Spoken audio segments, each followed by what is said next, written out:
Сәлем достар, менің каналыма қош келдіңіздер. Мен бүгін сіздерге SMM және де журналист мамандығының ерекшеліктері, ұқсастықтары туралы айтатын боламын. Егер де менің видеом ұнаса, менің каналыма тіркеліп, лайк басуды ұмытпаңыздар. SMM менеджер әлеуметтік желілерді, брендті, компанияны, өнімді жарнамалайтын адам болып табылады. Оның негізгі міндеті сату стратегиясын, сатушы контент жоспарын құру, одан басқа әлеуметтік желілердің статистикасын үнемі қадағалап отыру мен таргет жарнамаларын жасау. Әлеуметтік желілерде көретін жарнама таргет жарнама деп аталады. Яғни біраз уақыт бұрын көйлекке сіз қызыға бастасаңыз, сіздің алдыңыздан көйлектің жарнамасы шыға келеді. Осының барлығы да SMM маманның жұмысы болып табылады. Оның ішінде таргетологтар осы жарнама саласымен айналысады. Жалпы SMM маманның негізгі қызметі ВКонтакте, Инстаграм, Телеграм, Ютуб, Фейсбук сынды әлеуметтік желілердегі парақшалар мен каналдарды ашу және жүргізу болып табылады. Одан кейінгі әлеуметтік желіде мазмұндық жоспар, яғни контент жоспар құру, қызықты әрі пайдалы жазбалар жазу, блогерлермен байланыс орнату арқылы креативті стористар дайындау, креативті посттар дайындау, осының барлығы да SMM маманның қызметіне кіреді. Оған қоса SMM маманы аудиториямен байланыс орнатып, тұтынушының пікірін біліп отыру қажет болады. Және де Celebrity Target, Target Hunter сияқты әртүрлі сайттарда жұмыс істей алуы, және де өзінің парақшасына талдау жасай алуы қажет. Одан кейінгі кезекте ең бастысы әлеуметтік желі арқылы ол тұтынушы табуы керек. Одан кейін ғана жоғарғыда айтылған қызметтердің барлығын қоса атқара алады. SMM маманының ең басты қызметі ол тұтынушы табу. SMM маманның табысы қанша? Олардың табысы әртүрлі болады. Жалпы сіздің алған жобаларыңызға байланысты. Алматы Headhunter KZ сайтына қарайтын болсақ, жалпы сайттың дерегі бойынша кемінде SMM мамандары айына 150 мың теңгеден бастап таба алады екен. Егер де сіз ғаламтор арқылы өз кәсібіңізді дамытатын болсаңыз, одан да 2-3 есе көп артық қаражат таба алуыңызға болады.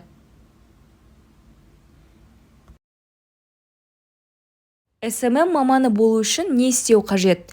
Бұл саланың маманы болу үшін сізге арнайы жоғарғы оқу орнын бітірудің қажеті жоқ. Сіз тек қана SMM мамандығына байланысты арнайы курстардан өтсеңіз жеткілікті. Және де сізге ең бастысы тәжірибе қажет болады. Ал сіз тәжірибені жинағанша тегін қызмет атқарып, өзіңізді сынап көруіңізге мүмкіндік бар. Одан кейінгі кезекте жалпы SMM маманның ішінде сіз копирайтингті де меңгеріп шығуыңыз қажет болады. Соңғы уақытта SMM және де журналистика салаларын ажырата алмайтын мамандар көбеюде. Жалпы SMM мен журналистика ол екі түрлі сала болып табылады. Бірақ та олардың айырмашылықтары мен ұқсастықтары да бар. Сол себепті қазір біз екі салаға да тоқталып өтеміз.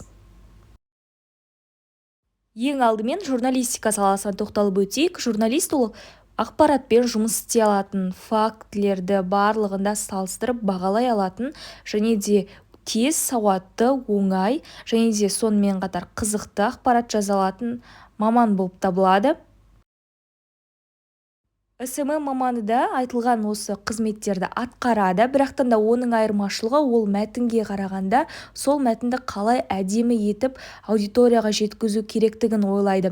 Және де айтатын болсақ, журналист ол тек қана SMM саласының ішінде копирайтинг саласын, яғни мәтін жазу ғана саласын меңгеретін болса, SMM ол мәтін жазуды, оны өңдеуді, оны аудиторияға жеткізуді, оған әдемі креативті суреттер, видеолар қосуды, тағы да басқа осындай барлық, яғни аудиторияға жеткізіп беру үшін осы бір жазбаны немесе постты ол өзінің барлық күш-жігерін жұмсайтын болады. Ал журналист ол тек қана SMM саласының ішінде копирайтинг саласында ғана қызмет атқаруы мүмкін. Есте сақтайық, SMM маманы журналист бола алмайды. Бірақтан да ол журналисттің жұмысын аудиторияға қажетті уақытта көрсетіп бере алуы мүмкін. Дегенмен толықтай оның жұмысын атқара алмайды, өйткені оның міндеті тікелей аудиториямен жұмыс жасау, ал журналист болса ол өзіне келген ақпаратты өңдеп, фактілерді зерттеп, сол негізінде мақала немесе сюжет дайындау қажет. Қорытындылай келе достар, СММ маманы болғыңыз келсе, сізге арнайы курсты өту ғана жеткілікті, ал егер сіз журналист болғыңыз келсе, онда сізге арнайы жоғарғы оқу орнына түсу керек болады. Бұл екі мамандықты бір-бірінен ажырата біліңіздер. Олардың ұқсастықтары болғанымен айырмашылықтары да жетерлік, яғни екеуі екі түрлі сала болып табылады. Ең бастысы бір-бірін ажырата біліңіздер. Сіздермен бірге болған Гүлмира Қошаева. Егер де менің видеом ұнаса, менің каналыма тіркеліп, лайк басуды ұмытпаңыздар.